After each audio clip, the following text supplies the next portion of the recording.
Hello and welcome to the CDO Magazine interview series. I am Michael Fillios, founder and CEO of IT Ally and a CDO editorial board member.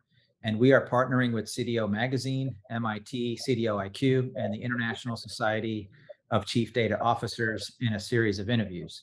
Today, I have the pleasure of talking with Nick Sims, Divisional CIO, Neuromodulation at Abbott. Nick, welcome to the show. Great. Thank you for having me.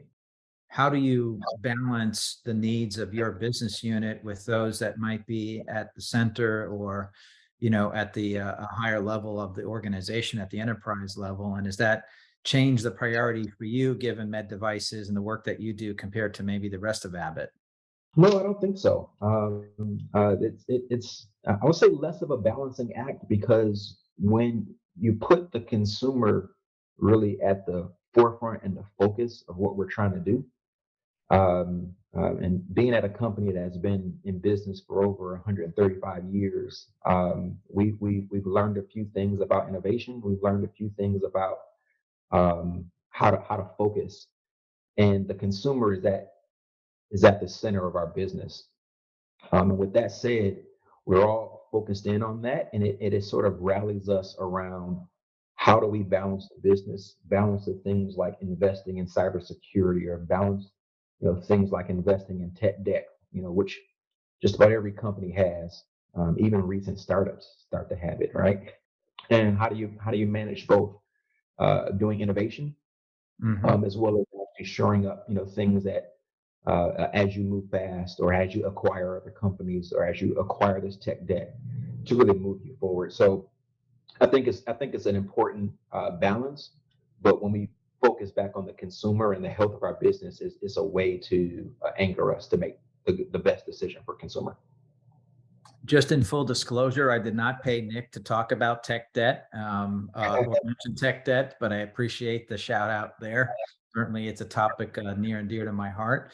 So you mentioned cyber, I guess, going along with some of that consumer-based product thinking. I would imagine data is also something that's extremely important to Abbott.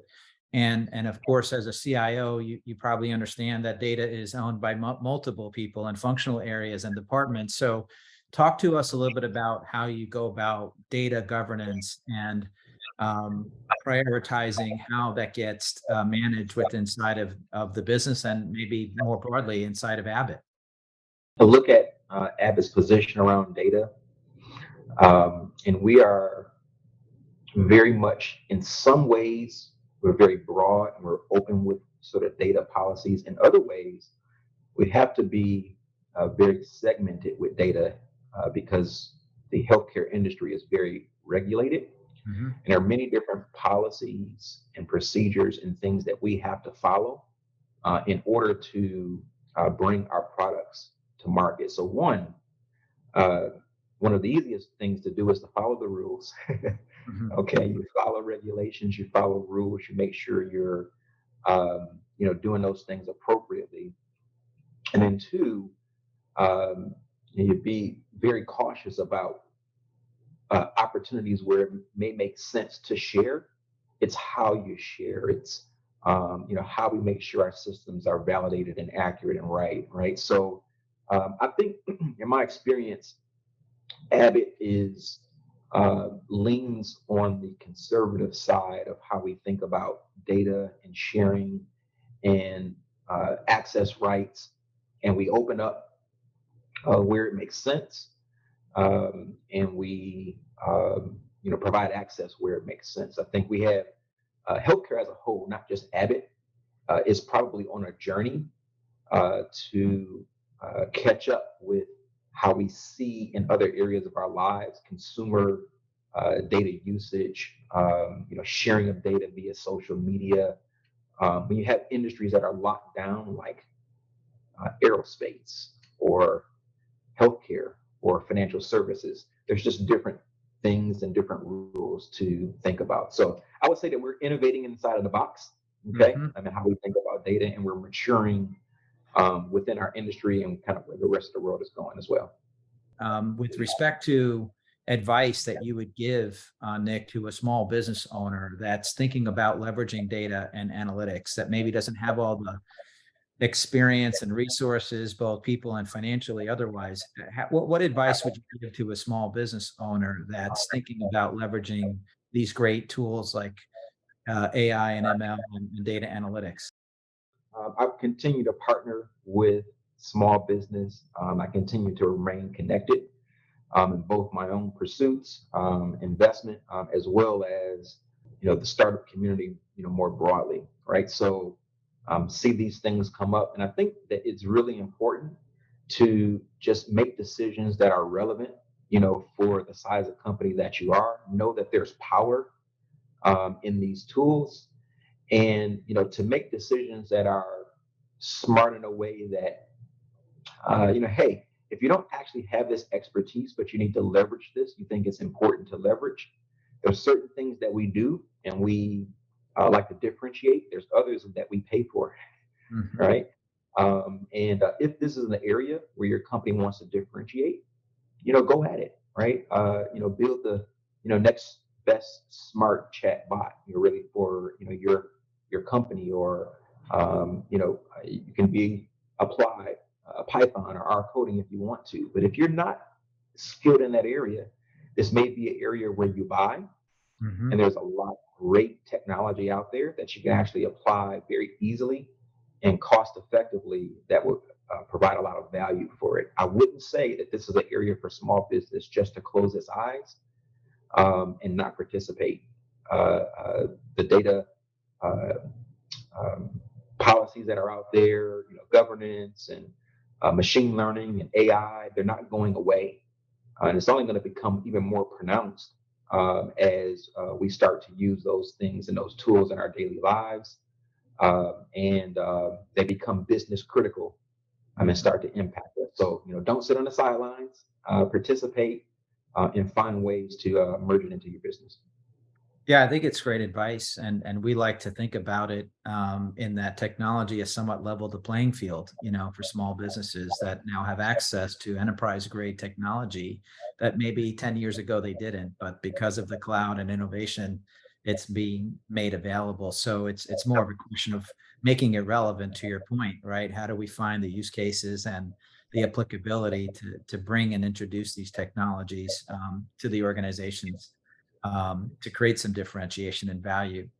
Um, Another key area that we often talk about on this show is talent, and I'm sure as an IT leader, a contemporary IT leader in today's environment, there's a war on talent, as they say, and I'm sure that you're looking at ways that you can develop talent as a talent leader.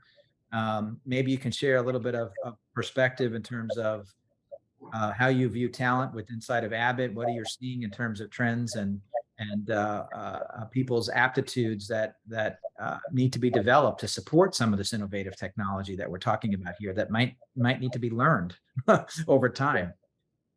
Yes. Um, First thing that I would say is double down on the management layer.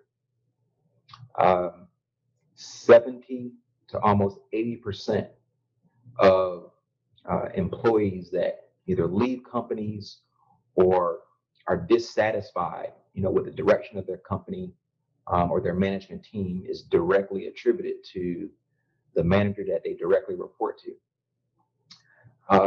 Statistics will tell you too that most of our managers across the U.S., at least, I'm not going to talk global, but at least the U.S., that we have an opportunity for managers to improve the way that they manage and become better leaders. So if they're telling you our managers need to be better leaders and that they hold the keys for success for your whole company, we ought to be looking at our management layer in order to make sure that we not only retain our team members, that we attract new team members that are right for the company, but as well as develop those that we currently have into strong, leaders for the company.